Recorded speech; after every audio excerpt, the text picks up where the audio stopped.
હું એકલો માણસ હતો, હું તો એકલો જ લડતો હતો. જનતાએ ખૂબ પ્રેમથી વોટ આપ્યા અને અહીંયા જે તાનાશાહી હતી, લોકો જે આક્રોશિત હતા, અને આનાથી આપણે લેસન બી લેવાનું છે.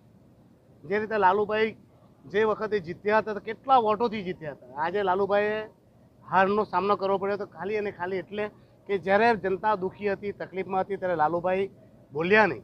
તો પ્રશાસન અને પ્રજા વચ્ચે જે ખાઈ મોટી થતી ગઈ તેના માટે જવાબદાર લાલુભાઈ હતા. અને તેના ફળસ્વરૂપ આજે જનતા જનાર્દને એક ફેસલો આપ્યો, અને ઐતિહાસિક ફેસલો આપ્યો કે આપણા દમણ-દીવમાં તો એમ કહેવાય ને કે ભાઈ વગર પૈસે તો ચૂંટણી જીતાય જ નહીં. ખાવા પીવાનું ને રોકડું બોકડું ને કુકડું, તેના વગર વોટ નહીં મળે.